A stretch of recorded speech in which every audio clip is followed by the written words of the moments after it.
a deadly event in... Let me double check where it's at. Let me check my notes here real quick.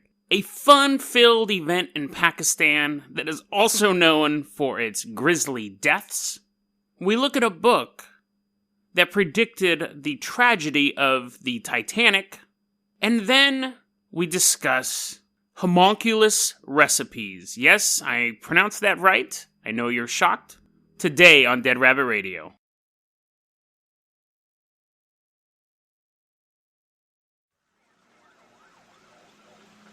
Hey everyone, welcome back to another episode of Dead Rabbit Radio. I'm your host, Jason Carpenter. I'm having a great day. I hope you're having a great day too. Actually, I wasn't going to record tonight. Fell asleep in my chair and I thought, But then I was like, you know what? I actually have about 400, 500 listeners who listen to the show day of or the next day. And then the episode downloads on both YouTube and the podcast go up over time. And I was like, that's a sizable amount of people between YouTube and the podcast that expect an episode on schedule. So I fell asleep in my chair and then I woke up and I was like, okay, I'm going to take a shower. I'm really tired. I'm going to take a shower and wake up. And I'm going to record this episode for you guys. And so we did it. We made it through Hell Week, the first week of doing the 3 jobs. And it worked. We got an episode out every day, which is good. That's very good for the show.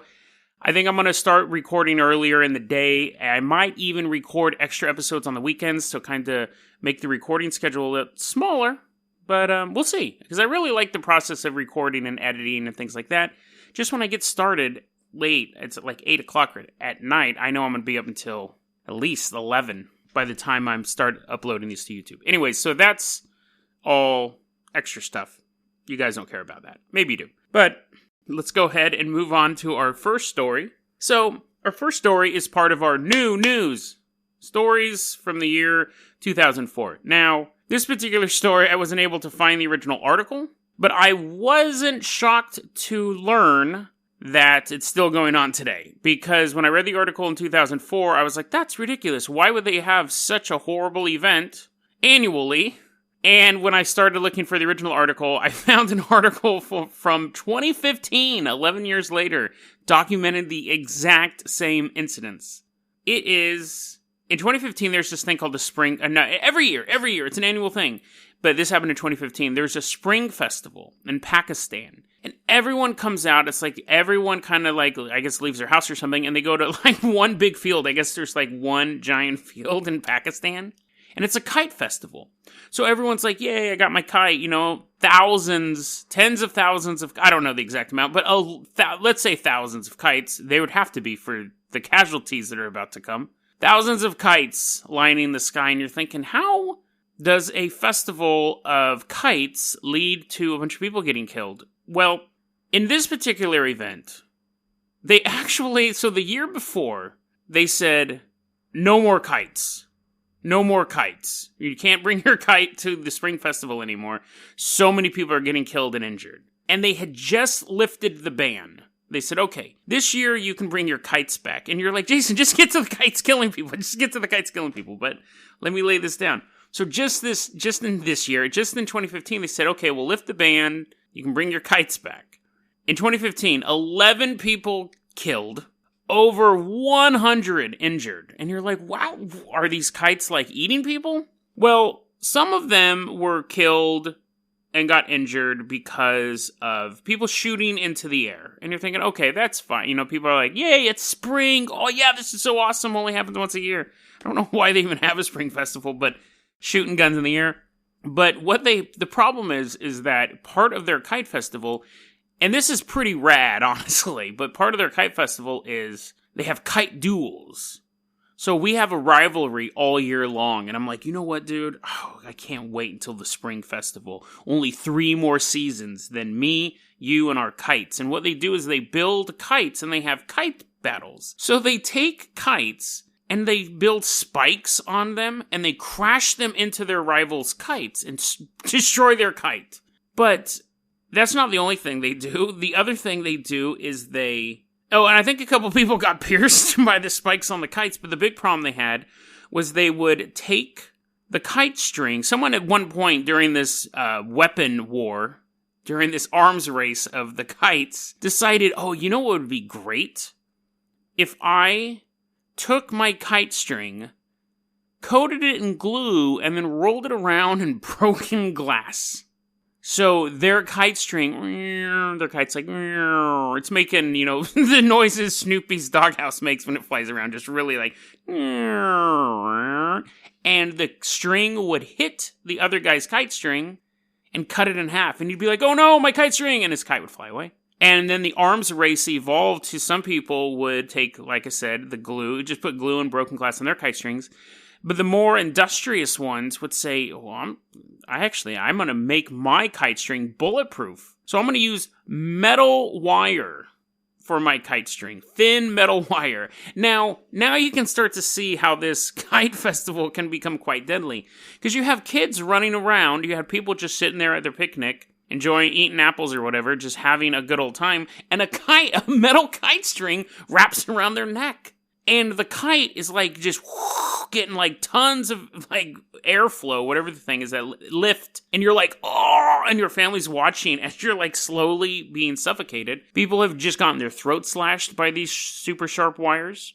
People have been electrocuted because they're flying their kites and because again, you have this huge mass of people, and the people who show up late, they're like, oh man, I don't have anywhere to fly my kite, but except by these power lines, they get electrocuted.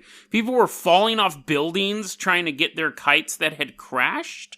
11 dead, 100 wounded. The article that I read back in 2004, because I had remembered it when I saw the headline, was that a young girl bled out because a kite string coated in glass wrapped around her neck and sliced her throat open. Because the thrust of the lift, I don't even know the technical terms, but the lift of the kite just tightened the string enough that it just cut her throat open. And I was like, ugh. And so they're still doing it. And now they have a ban again. They'll probably be lifted in a while, but it's just such a bizarre. I get that there's like weird festivals and traditions around the world, but most of them don't involve garroting, nor just people who are like eating a picnic. Not eating a picnic, but having a picnic. That'd be like guys, some people are having a picnic, another guy eats their picnic. I don't know that. Okay, we're done with that. We're done with that story.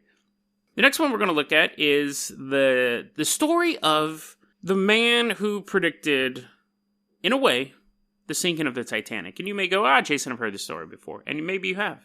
I'd actually heard it a couple times. But anyway, so this is the story of the man who predicted the Titanic. And there's a lot, the thing is like conspiracy theories a lot of times hinge on coincidences. And like my good friend Garrick said, I believe in coincidences. Coincidences happen all the time, but I don't trust coincidences. Now, when you put out so much media as we have as a world, you're going to get stuff that eventually does line up to real-life events. And it's weird. Sometimes there's so many coincidences, you really have to step back and go, that's eerie. To be fair, when I read about this guy, they said he also predicted the Pearl Harbor attack, and I was like, what? And I was like, that's like 2 for 2. And I looked it up, and he just predicted that the Imperial Japanese Air Force would attack the U.S. Navy. And I'm like, that's kind of just, that's not really Pearl Harbor. It was out in the middle of the ocean, so he's not 2 for 2. But anyway, so Morgan Robertson was the author, and he wrote a book called The Wreck of the Titan, or Futility. The Wreck of the Titan. Anyways, that was the name of the book. And he wrote it in 1898, and this is the plot of the book. The plot of the book is worthy enough to talk about. I think it's pretty funny. There's a disgraced naval officer named John Rowland, and he gets, I don't know why he was disgraced. Maybe he was, stealing seawater. But anyway, so he gets a job, like a low-down, dirty job on the Titan. He's like, oh, this sucks, but he has to, make money. So he's like, oh, this sucks. I'm just shoveling coal into this engine. The Titan, in the book, hits an iceberg. So what happens is the boat, it's a thriller. The boat hits the iceberg, and it's starting to sink. And John Rowland is trying to make his way off of the ship. And he comes across the daughter of his ex. I don't know where the ex is at. I was just reading the plot. But anyways, he finds the daughter of his ex, and he's like, oh, I have to save you. Maybe it'll get me out of the friend zone. So he saves the girl. He saves the kid by jumping onto the iceberg. So the boat hit the iceberg, and he jumps onto the iceberg with the kid. A polar bear shows up. He fights the polar bear. I mean, come on, dude. That should have been in the movie. Instead of Jack just floating to the bottom of the ocean, they should have had a polar bear fight scene. John Rowland fights the polar bear. Then, after saving this kid, he gives it back to his ex and goes, here, I've saved her. And the ex has him arrested for kidnapping. Even though he was kidnapping her off of a sinking boat. Eventually, he's found innocent, and because then it becomes a court drama. The trial's not taking place on the iceberg. They're like, is there a judge on here? Anyways, so they all get saved. He goes to court for kidnapping. He's found innocent, and the ex is castigated for being lame. Like, you shouldn't have done this. They're like, listen, dude, you're lame. This guy obviously was simply trying to save her. He wasn't doing anything wrong, and John, then, the happy ending is he becomes homeless. He slowly works his way up, and he gets a good government job. So, basically, he's kind of just like a cog in a machine at the end, but that's happier than where he was at. This is actually the end of the book. Spoiler alert. For a 100-year-old book. This is the last part. So it says he finally gets his civil service exam, and this is the quote. To a lucrative position under the government, and as he seated himself at his desk in his office, could have been heard to remark, now, John Rowland, your future is your own. You have merely suffered in the past from a mistaken estimate of the importance of women and whiskey. What? So basically, it was the MGTOW version of the Titanic. But this book came out 14 years before the Titanic sank. It actually was written before they even started building the Titanic. So you're like, okay, Jason, iceberg, boat hits iceberg, the name's similar. They both sank in April in the Atlantic. They both came from England. The Titan was 800 feet long. Titanic was 882 feet long. Both had similar tonnage. Both called unsinkable. Both had a shortage of lifeboats. Both hit icebergs. Both on star sites. Both 400 nautical miles from Newfoundland. What's interesting was that, so he wrote the book, and it was a pretty good seller. People had read it. And then people still were like, hey, hey man, remember that book you read? That was awesome. Hey, you want to go on this boat called the Titanic? Oh yeah, totally. Where's it leaving from? England? Oh, cool. How big is it? So on and so forth. People for years pestered the author about being a clairvoyant. And he goes, listen, everything that I came up with was because I know nautical stuff. I know boats, and I know how they move. I know how they go through, not go through the water, but I know what routes they'll take and things like that, and the chances of them running into an iceberg in April and all this stuff. So he denies it. He denies that he's a clairvoyant, and that he's probably right. It is, even given all of he's saying, I know a lot of stuff about nautical stuff, it is still weird about things like the name and the idea of it being billed as an unsinkable ship. I don't know. It's just the shortage of lifeboats. It's a lot of stuff. Now, obviously, no one jumped off on the iceberg. Actually, I wonder why nobody jumped off on the iceberg. Probably because they saw too many polar bears over there. But that probably would have been fine. I guess you probably can't hold on to an iceberg, or you just freeze quicker because it's ice. I wonder if the iceberg got damaged. I wonder if the iceberg's still out there, that sunk Titanic. Because it must have been a big iceberg, right? And just floating around. Icebergs break off of stuff and then just float around, right? I wonder how long icebergs live. Okay, so our next story is an interesting one. It is on the conspiracy iceberg, which, you know what? We don't see much conspiracy iceberg around anymore. Not just on this podcast, but we do it once a week on this podcast. But on 4chan, they'd always discuss the conspiracy iceberg. It's kind of died out. I guess that meme's over there. But homunculus. Trust me, I'm pronouncing that right. It's not homunculus. Homunculus. I don't know. Maybe I'm pronouncing it wrong. But anyways, homunculus. What homunculus is, it's a tiny human. It's a human that's a little dude. He's like the size of the palm of your hand.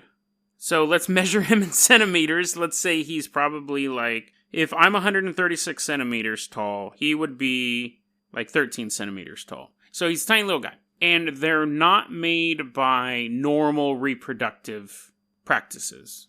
I.e., you don't bang a woman and a homunculus comes out.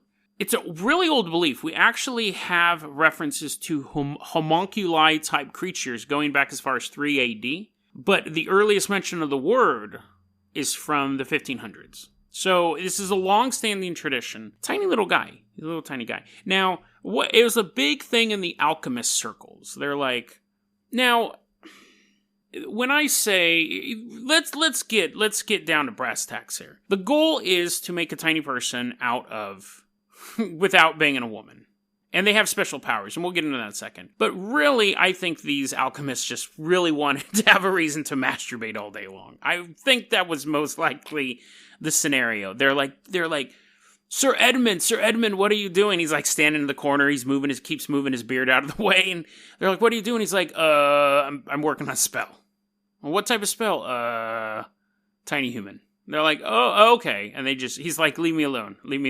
Leave those wood carvings. Leave those sexy wood carvings, and I'll be out in a bit. That's let's be honest. But anyway, so they thought back then, back in the olden times, that you didn't need an egg, like a little woman egg, the little tiny egg that comes out of a woman. They didn't think you needed that to reproduce. You just needed this. The semen was where all the life was. You just needed a warm place for it to grow. You just needed to give it some food and some just a little bed, and it would turn into a tiny human. So they came up with all sorts of crazy schemes. The question is will do any of these work? And we'll get to that in a second, because that's an actually interesting question. So first off, you could take a homunculi, and they had special powers. These are their special powers they have listed. Other than being a tiny human, that didn't require a mother, which is pretty special. They have the ability to control the motion and appearance of the moon. What? Who? Okay, first off, that's not a good power to have. People are like, like giant tidal waves are coming after them. They're like, look, moon's closer. The gravity pull's getting all messed up. Cows don't know where to jump. That's not a good power to have. That's so overpowered for a tiny person to have. They give them the ability to send the moon far away into the solar system. They also, speaking of cows, to allow humans to transform themselves into sheep and cows. Why would any human ever want to transform into a sheep or a cow? The two most easily killable animals on the planet, next to a caterpillar. Why, at what point in your life as an alchemist do you go, you know what I've always wanted to do? I've wanted to be delicious meat. I've wanted to be something that is known to be eaten or melt. Okay, there's probably some perverts out there who would be into that. But for the most part, I think most of humanity wouldn't take, what do you want to be, a were-cow? It doesn't work that way. These powers are dumb. Which makes me think that these things might be real, because if you were making it up, you'd be like, oh, you turn into this big badass wolf with a metal chain collar, and there's old-timey heavy metal music, with lyres, because, they didn't have Metallica, they had, Wood Carvica, but, they would have, you would imagine this, if you're making it up, make up something badass, not a cow. The fluids from the body of a homunculi, so, cut them open. It would give you the ability to walk on water. Who cares? Again, these are stupid powers to have. There's never been a point in my life where I've thought, man, if only I could walk on water. I could just walk the other 8 feet around the pool to get to the other side. There's no point where you would need to walk on water. Ever. Unless you're drowning. But other than that, it's ridiculous. So again, if they're making it up, they could have said, yeah, dude, you could fly. Walk on water's lame. Okay, so here's a couple recipes. We're going to take a look at these real quick. And these are old-timey recipes. So you're going to have to hear me talking old-time. I'm not going to do an accent or anything, but maybe I'll have some copyright-free old-timey music playing during these. That the sperm of a man be putrefied by itself, that's disgusting, in a sealed cucurbit, which is a pumpkin-like gourd, for 40 days with the highest degree of putrefaction, in a horse's womb, or at least so long that it comes to life and moves itself and stirs, which is easily observed. After this time, it will look somewhat like a man, but transparent, without a body. If, after this, it be fed wisely with the arcanum of human blood, and be nourished for up to 40 weeks, and be kept in the even heat of the horse's womb, a living human child grows therefrom, with all its members like another child which is born of a woman, but much smaller. How would you like to be pop out of a horse? Like, yeah, I know babies don't remember stuff, but eventually you'd go, "Who's my mom?" And you'd point over to that bottle of glue on your counter. Recipe number 2. This is an old-timey. This version states that either a cow or a ewe would be the best host, and that once inseminated, the beast should be kept in the dark and fed only blood for the duration of gestation. That rhymes. Once born, the homunculi should be transferred to a jar where it is fed on blood of its slaughtered, via decapitation, mother. So, again, I'm going to take... let's be straight. This dude's jacking off inside a cow. At best. At best. At worst, he's banging it. But a cow or a ewe, which I think is a sheep.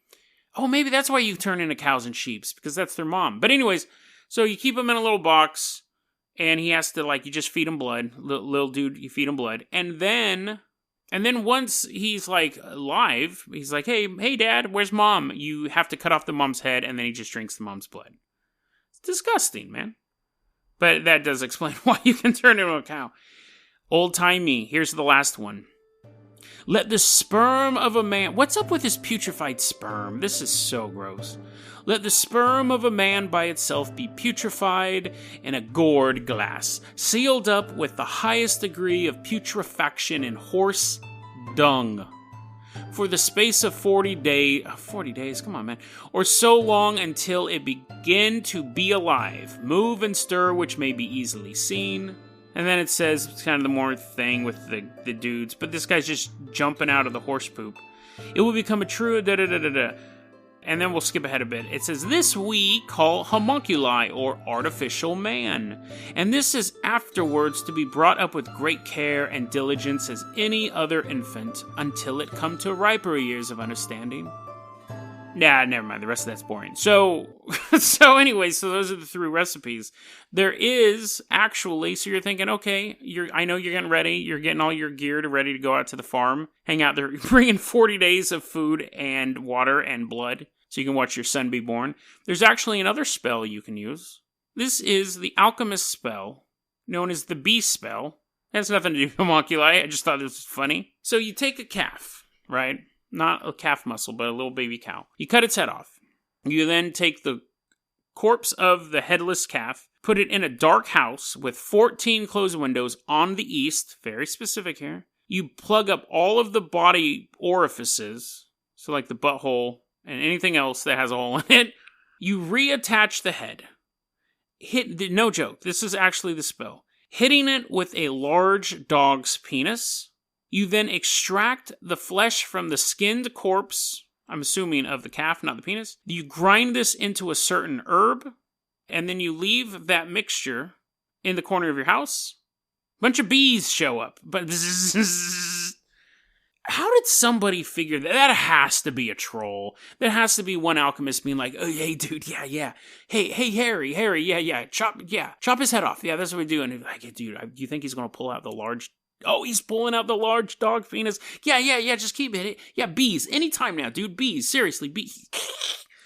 What? Why? First off, why do you need that many bees? Secondly, why would you want bees from a dead cow? Thirdly, why? Where does any of this make sense? At what point is someone like, oh man, I have this extra dog. I have this whole supply closet of large dog penises, and we need to have a fire sale. We need to move them, guys. Just tell people they make bees. Just tell people. I don't care. Just sell these dog penises. Now, I did say earlier that maybe homunculi are real because those powers are so lame. This is 100% not real. I don't think I have to tell you that. This has to be a troll. This has to be an old-timey troll trick that they play on the new alchemists who are just entering the game. But the thing with homunculi is there is a guy on YouTube who has a channel where he makes homunculi. And it's really weird, actually. And there have been videos showing how he does it, that it could be fraud. There are other videos showing that it could be real. What he does is he kind of goes back to basics. He takes an egg, a standard egg you get at the grocery store. He pokes a hole in it. Then he jacks off into a syringe, somehow, puts a funnel in it or something, and then he injects his semen into the egg, puts tape over it, puts the egg in a dark place for... his experiments start off fairly small. I think 20 days was the first video, and then he started doing more and more days. And then in the videos, he cracks the egg, and there's this gross little thing inside of it. Now, the first videos was just like this growth in it. And people were like, well, that's actually pretty easily explainable. What it is slime mold. It's when you have basically the eggs rotting, you have this other biological substance injected into it. It's going to create a shape. And these things always look like they were just basically a squid with only 4 legs. So kind of like a starfish missing a head, or however you want to describe it. But in later videos, the one that caught my attention when it first came out, I think a year or two ago, was one of them began to move. And he said that it spit at him, and he smashed it. And they're all just kind of like a camera sitting there. He has like 20 videos. More than that. He smashed it, and when he lifts the book up, it's like black slime. It was originally like this white creature. Can that be faked? Obviously, yes. It could easily be faked. And one of the videos I watched showed how he would fake it, and the way he was turning the little creature as he was holding it in a pair of forceps. He goes, look, you can make it look like it's moving by doing this. And Corny has gone on to make several videos where he currently has a homunculi that's been sitting in a fish tank for a while, and he's been feeding it blood and following all this stuff. I'd recommend checking out his channel. It's, again, totally possible that it's fake. I don't think you can make a tiny human in an egg. But I do think but I do think it's probably possible to make life by introducing those substances. It may not be human life. It could just be slime mold. This gross little slime mold creature. But that's still life. And you could say, well, Jason, I can just leave pizza out on the counter and make mold. But still, I think they're interesting videos to make. And yeah, he could probably just crack an egg on the ground, jack off in it, and not clean it up for, 4 weeks. And it is gross and starts moving around. But he is the new alchemist. He is the new guy trying to document creating these homunculi. Are these videos fake? I don't know. Likely, possibly. But I think it's intriguing nonetheless that these old legends from 3 AD are being continued today on YouTube. And we have people who are still saying, you know what? I just really want an excuse to jack off on stuff. DeadRabbitRadio@gmail.com is going to be our email address. You can also hit us up at Facebook.com/DeadRabbitRadio. Twitter is @JasonOCarpenter. Dead Rabbit Radio is the daily paranormal, conspiracy, and true crime podcast. You don't have to listen to it every day, but I'm glad you listened to it today. Have a great weekend, guys.